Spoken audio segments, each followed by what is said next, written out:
Capítulo 1. Primeros pasos en la política. Desde tiempos antiguos, la juventud ha simbolizado la promesa de un futuro lleno de innovación y cambio. Imaginemos por un momento la España de 2014, una nación sumida en la crisis económica, donde un joven político llamado Pablo Iglesias realiza un cambio para la política de aquel país con un nuevo movimiento político llamado Podemos. Este partido nació de las plazas, de manifestaciones como el 15M, donde miles de jóvenes con tiendas de campaña y consignas exigían una democracia más transparente y justa. Iglesias, con su discurso apasionado, canalizó este fervor juvenil hacia el escenario político nacional. Del mismo modo, en el México de los años 70 y 80, época donde el país pasaba por una fase política muy complicada, los jóvenes comenzaron a organizarse, a participar y a alzar la voz para demandar un beneficio colectivo. De ahí salieron diversos líderes a nivel nacional e internacional, entre ellos una personalidad que ha marcado la historia del país, con un evento que es memorable. Aquella persona es Andrés Manuel López Obrador, quien en esos años se consolidaba en el terreno político como un participante joven, encabezando resistencias civiles y estableciendo las bases de una carrera política que culminaría en la presidencia. Esos primeros pasos de un individuo joven son cargados de desafíos y resistencia. Son un testimonio de lo que la juventud mexicana puede lograr cuando se enfrenta a la adversidad. Con esto mencionado, queda claro que el mensaje subyacente es el siguiente. La juventud tiene la pasión y el coraje para desafiar lo establecido y moldear un futuro mejor.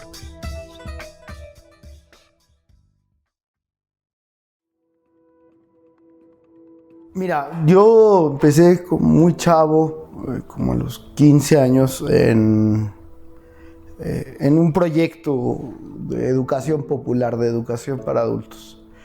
Y entonces ahí desde muy chavito empezamos a hacer proyectos de educación para adultos en comunidades rurales de Michoacán, Querétaro, varios estados.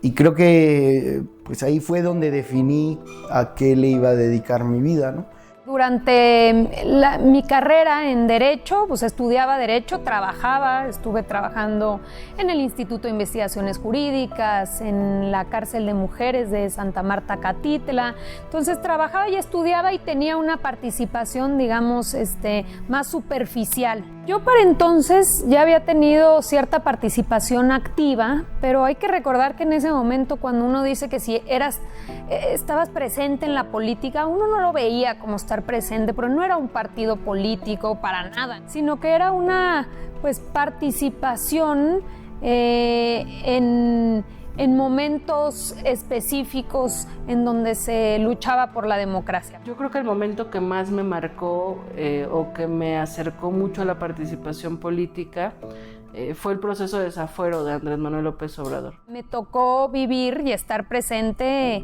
en el Zócalo, en el discurso que dio Andrés Manuel. Quizá la marcha más, no sé si la más grande, pero me atrevo a decir que de las más sorprendentes por la indignación, por la posibilidad de todos juntos poner un alto al autoritarismo, ¿no?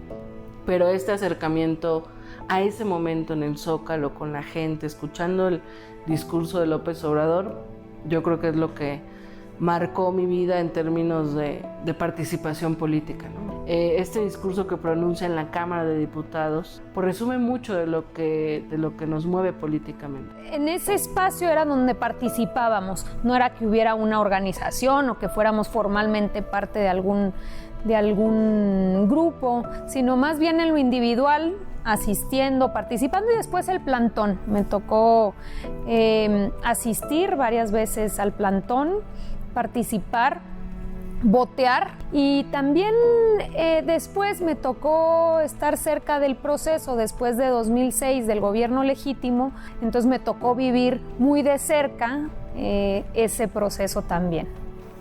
Yo creo que los primeros años trabajando en comunidades rurales, esa etapa creando los comités, yendo a visitar casa por casa, porque fue ya la primera vez que yo trabajé de forma intensa en el contexto urbano. Cuando tú vienes de la política universitaria, tal, a lo mejor estás muy clavado, muy chorero y las teorías y Boaventura y todo eso, pero tú tienes que encontrar, porque en el casa por casa te encuentras 1000 realidades. Muchas veces lo que la gente en principio quiere es hablar. Entonces hay que aprender a escuchar y hay que ir encontrando la forma en cómo tú das sentido y cómo vas politizando las injusticias para organizar. Entonces creo que eso es lo más formativo, ¿no? O sea, hacer política casa por casa, abajo, porque eso te hace escuchar. Esa es la tarea de un dirigente social. Ese trabajo de repetir, de volver a intentarlo, de hacer un comité, ya se nos cayó, vamos a volver a hacerlo, tac, tac, tac. Yo creo que es lo que más te forma, y a mí fue lo que más me formó. Capítulo 2. Participación política. Cada elección, cada voto, es un reflejo de la voz de la ciudadanía. Recordemos que en el proceso electoral de 2018, el más grande de la historia mexicana, donde millones de jóvenes votaron por primera vez, influenciando el rumbo del país. A lo largo de la República, se ha impulsado un verdadero estado de democracia, y se pueden observar acciones destacables del Instituto Nacional Electoral, el cual, más allá de ser simplemente un órgano supervisor, se ha convertido en el catalizador de una nueva era en la política mexicana. Es importante mencionar que para la construcción de una democracia justa es necesario tener y promover la paridad de género, debido a que no solo es una cuota, es una representación del México moderno, de un país que reconoce el valor y la importancia de cada ciudadano. Pero, ¿qué es lo que impulsa esta revolución? Es el entendimiento de que una democracia robusta se construye con la participación de todos y más que nunca vemos a jóvenes comprometidos no solo votando, sino involucrándose activamente en la política, demostrando que la edad no es una barrera para el liderazgo y la innovación.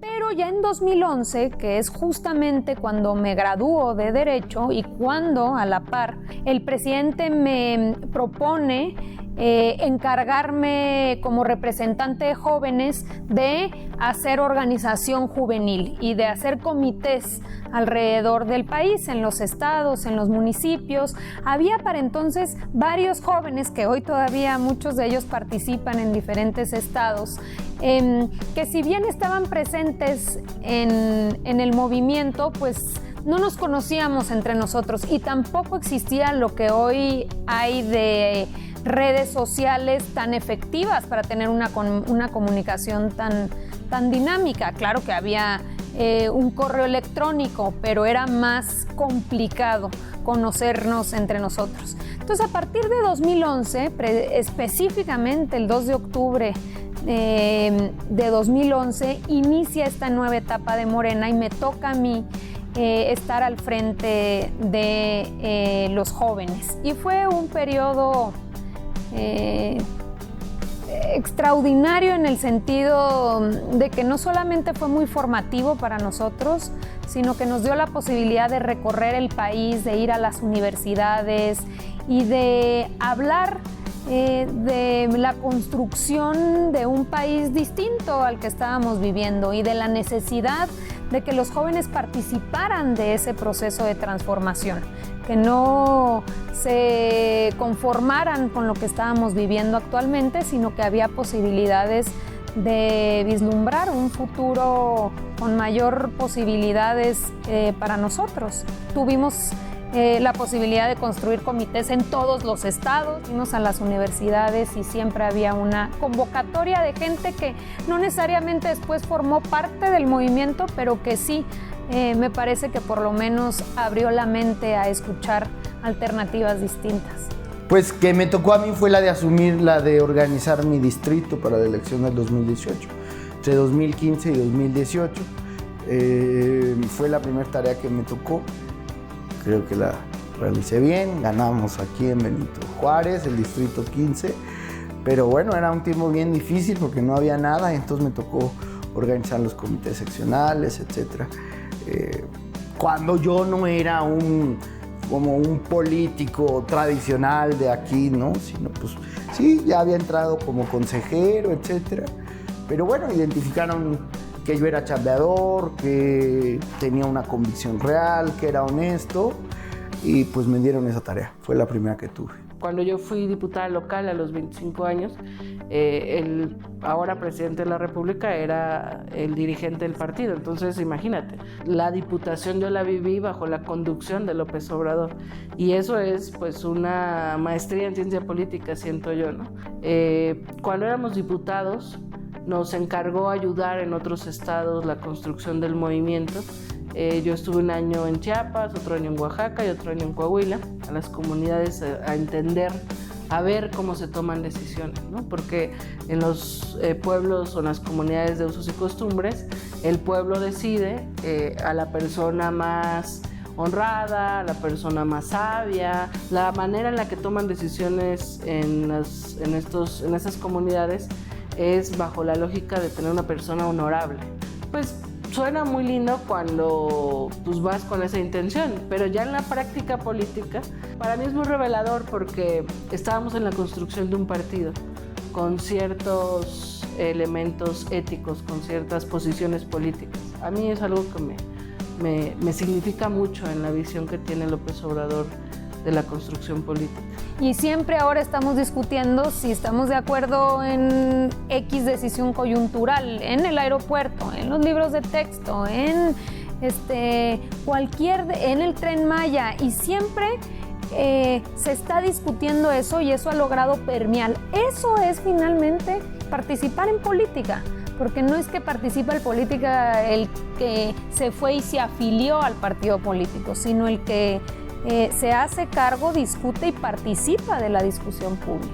Incentiva a que la discusión de lo público esté presente siempre. No, claro que hay una gran necesidad de la participación. Hoy por hoy vemos mujeres, hoy también vemos a jóvenes, pero esta participación se ha dado precisamente por todo lo que hemos venido haciendo y sobre todo ir haciendo esta sinergia que hoy por hoy se hace entre jóvenes, mujeres y toda la sociedad en general. Yo creo que vamos encaminados precisamente a ese cambio y ese relevo generacional que tanto se habla. Sin duda todavía hay un montón de retos porque las dificultades y las barreras que se presentan para las mujeres evidentemente siguen presentes.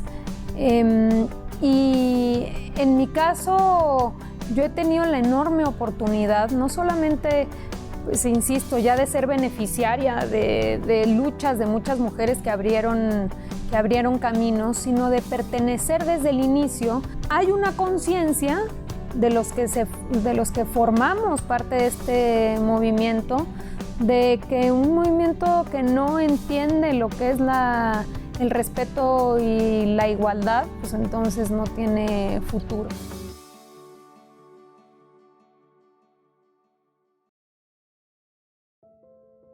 Capítulo 3. Jóvenes. Los jóvenes de hoy están haciendo oír su voz con una claridad y una fuerza sin precedentes. Recordemos el verano de Praga, donde jóvenes se levantaron contra un sistema opresivo, buscando libertad y justicia. Aquellos ecos resuenan en la juventud de hoy. No son simplemente el futuro, son el presente vibrante y pulsante, ya que desean ser vistos, ser reconocidos, ser agentes de cambio. Las universidades se convierten en foros de debate, las redes sociales en plataformas para el activismo. Las máximas casas de estudio en el país, como la UNAM, el IPN, UAP y tantas otras instituciones estatales y privadas, se convierten en espacios de debate, reflexión y acción. Y con la era digital, las redes sociales amplifican estas voces, convirtiendo hashtags en movimientos y retweets en manifestaciones. Jóvenes de todas partes del mundo, principalmente en nuestro país, están demostrando que tienen la visión, la pasión y la habilidad para liderar. Se trata de un cambio de guardia, donde las nuevas generaciones asumen roles de liderazgo con la promesa de llevar a sus países hacia futuros brillantes y prósperos. Estos jóvenes entienden los desafíos complejos de nuestra era, pero más importante aún, están decididos a encontrar soluciones. No olvidan las épocas de represión, las veces que la política les cerró sus puertas, pero con determinación y fuerza buscan y encuentran oportunidades de cambio y representación.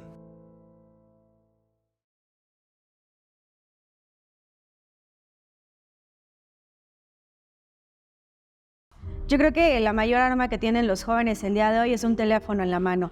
Hoy por hoy, un teléfono nos permite estar en contacto con la parte educativa y conocer más, leer más, estar en contacto con otras personas. Recuerdo mucho que fue el parteaguas para decir, los jóvenes estamos aquí, los jóvenes podemos hacer cambios, los jóvenes necesitamos ser visibilizados, quieren ser vistos. El día de hoy los jóvenes están en una actitud totalmente distinta a la que veíamos en años pasados. Los jóvenes están más informados, más inmiscuidos, están en contacto con las redes sociales, que viene siendo su mayor número de contacto con la gente, con la información. Por lo tanto, yo creo que quieren ser vistos como los agentes del próximo cambio, los agentes que van a estar en las próximas ocupaciones, ¿no? Ellos son prácticamente el proyecto más importante para México.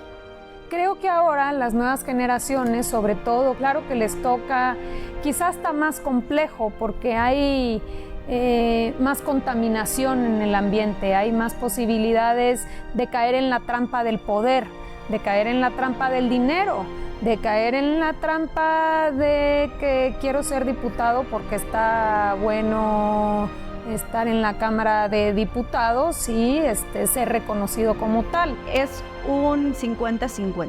Debe de ser un contacto directo con la gente, pero también un contacto a través de las redes sociales. No podemos quitar un aparato electrónico que se ha vuelto parte de nuestra vida, pero también no podemos quitar esa parte de irnos a tomar un café y platicar de lo que pasa en el día a día o platicar entre nosotros. Yo creo que es momento de que unamos una cosa y la otra y que esto nos permita que seamos mejores, ¿no? ¿Por qué? Porque definitivamente no podemos decir que vamos a volver a ser como en el 68. Teníamos jóvenes muy informados, pero también eso derivó en algo que no se quiso. Yo creo que hizo falta más información, yo creo que hizo falta más estar en contacto. Hoy por hoy tenemos estas redes sociales que nos permitirían tener una mayor red de acompañamiento, una mayor red de compañeros que dijeran, promulgan lo mismo que yo pienso, por lo tanto podemos hacer más cosas juntos. Estamos convencidos de que podemos lograr crear un país más justo, más igualitario, en donde todas y todos quepamos y nos respetemos por lo que somos, en nuestra identidad propia. Yo pienso que la tarea de los jóvenes es involucrarse en la organización del pueblo. Las y los jóvenes tienen toda la capacidad de participar y de organizarse con el pueblo independientemente de la edad. Y lo que sí creo y que tienen una ventaja, a la gente le gusta lo nuevo, le gustan los liderazgos que no estén quemados, que se vea la honestidad. Eso es una fuerza que tienen las y los jóvenes y eso puede ser una fortaleza muy importante para que muchos nuevos liderazgos surjan. A la juventud, en su grande expresión, pensándolo a lo largo de la historia moderna de nuestro país, le ha tocado vivir la oposición, la resistencia y hoy transitamos a la toma de decisiones. Yo sostengo que el pueblo de México ha querido un cambio hace tiempo. Y en esas décadas pues hubo jóvenes que lucharon en guerrillas, jóvenes que se organizaron en organizaciones sociales, en colectivos, en movimientos de víctimas, en movimientos campesinos, obreros, estudiantiles. Y yo creo que es mucho más fácil para los jóvenes de hoy que para los de hace 30 años poder acceder a un cargo de representación popular. Y si los jóvenes no tenemos memoria en lo que significa eso, podemos llegar a los espacios de representación. Las nuevas generaciones cada vez están mucho más claras de su realidad, pues llegaremos a los espacios de representación con mucha responsabilidad, con muchas determinación de dar cuentas ante nuestros representados. Y creo que eso solo lo podemos hacer si nos aferramos a principios, a ideales, a entender que el cambio que exige la gente es con una ética política y por supuesto si estamos formados. Tocó vivir como lo más profundo del modelo neoliberal desde que estábamos pequeños.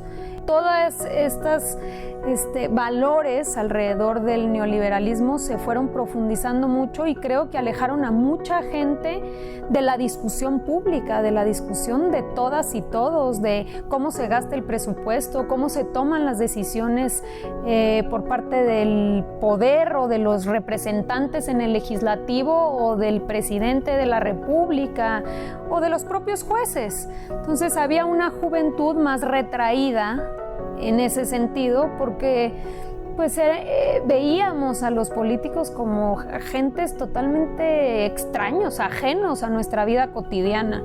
Era raro que en las fiestas, en los espacios así, o incluso en las comidas familiares, ¿no? Hablar de política y de religión todavía estaba mucho más alejado y mal visto quizá.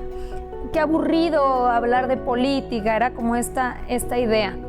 Por lo menos en mi experiencia, el gran golpe de realidad es que muchas veces, si caminas solo desde lo ideal, pues tú puedes pensar que quieres justicia, que quieres igualdad, que quieres bienestar para la gente, que suena muy bien, pero cuando ya llegas a un espacio de toma de decisiones, cuando ya eres legislador, cuando eres funcionario, cuando tienes algún espacio de decisión, ¿en qué se traduce eso? Si no estás formado o capacitado para que la toma de decisiones desde la administración pública, desde el legislativo, signifique un cambio para la gente. Y creo que ese es el gran reto de la izquierda en México. O sea, transitar de venir desde el idealismo, no perder el idealismo y llevar a la práctica esos ideales que solo desde mi óptica se da con formación política, profesional, no necesariamente de títulos, sino de formación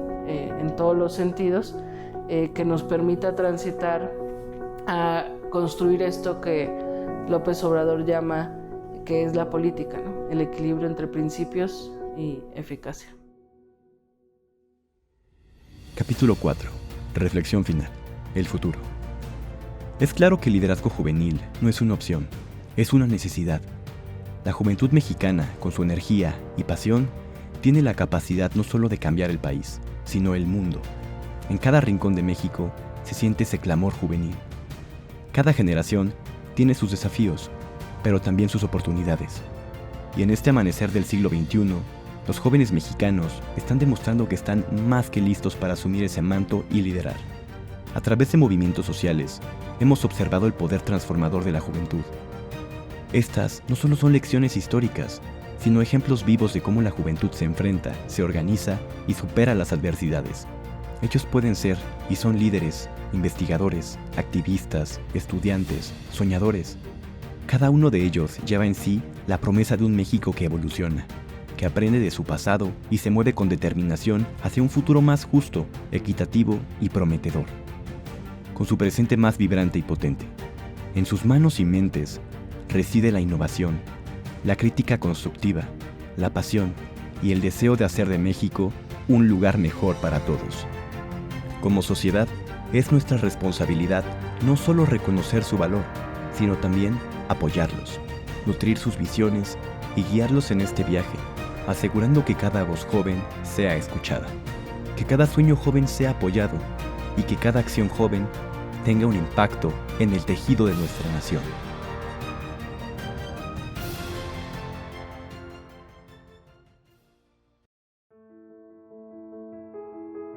Yo creo que lo principal es que los jóvenes están más organizados. Hoy por hoy los jóvenes se han organizado y han visto que la unidad es lo que nos puede permitir crear cambios importantes.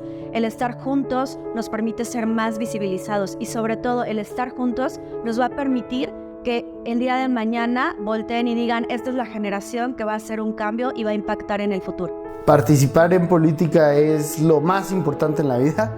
Si no participas, le dejas tu vida a otros. Participar es agarrar el destino en tus manos. Es hacerte arquitecto del destino colectivo, no del personal a lo mejor. Es la forma de garantizar que tu vida no va a ser algo que se lleve la corriente, sino que tú participaste en la definición. Yo creo que nos falta seguirnos preparando. Esa sería la palabra. Yo creo que necesitamos seguir estudiando, seguir preparándonos, y no nada más los jóvenes, también la gente que está al frente de estos jóvenes, porque necesitamos catedráticos totalmente preparados para ellos, para esta juventud que el día de mañana va a estar al frente de grandes cargos, tanto políticos como empresariales. Hoy por hoy necesitamos gente más preparada, porque es justo ellos los que les van a dar la arma hacia donde vamos a ir. Bueno, muchos jóvenes han intentado cambiar este país en distintas etapas. Me parece que algunos han sido incómodos, otros han terminado cediendo ante las delicias del poder, pero el momento que vive nuestro país amerita que los jóvenes nos aferremos a transformarlo absolutamente todo, a que no nos demos por vencidos, a que no importa si incomodamos, nos aferremos a ideales y a principios, y a que entendamos que este país exige una nueva generación de ciudadanos, de políticos, de académicos, de absolutamente todo, y ahí estamos, ahí es donde nos estamos encontrando jóvenes que no vamos a dar vuelta atrás en la transformación de este país. Yo creo que en los próximos 5 años estaremos viendo una generación totalmente nueva en muchos de los aspectos, tanto científico como educativo, como político. Yo creo que vamos hacia un proceso de cambio totalmente, porque estamos más organizados, pero también estamos más comunicados. Y el estar más comunicados nos permite que esta educación que hoy se está recibiendo no nada más se quede en una ideología, se quede en lo que está pasando, de llevarlo a un contexto concreto y llevarlo a lo que lo vivimos a diario. La gente a veces está en una crisis personal, individual. Yo le diría que la mejor autoayuda es la política, porque en la política es donde construyes redes de solidaridad, donde te vuelves autor de tu propio destino, donde te das cuenta que muchas insatisfacciones personales no pasan por una solución individual. Yo le diría a la gente que la mejor forma de resolver esos dolores es en colectivo, y que por eso vale la pena. No hay nada más gratificante, creo, en la vida que dedicarte a algo que tenga un impacto tan grande en los demás.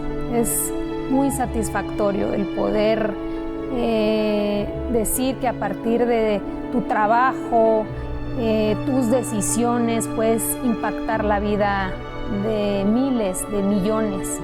Creo que es muy gratificante estar siempre en constante reflexión de cómo podemos avanzar más rápido para que se respeten los derechos. Y que lo más importante es la felicidad, y que hay que buscar las cosas que a uno le den paz y le hagan sentir bien. Creo que los espacios en la vida pública y en la política son esos, es sentirte tú bien a partir de hacerle bien a los demás. Y creo que ese es el mensaje quizá pues más importante de por qué estamos aquí, por qué consideramos que estos espacios son tan importantes. No es por estar en una Secretaría de Estado y por tener el poder, sino por tener la oportunidad de formar parte de un proyecto que le hace bien a la gran mayoría y que protege a los más débiles. Y creo que ese es el país que tenemos que construir todas y todos.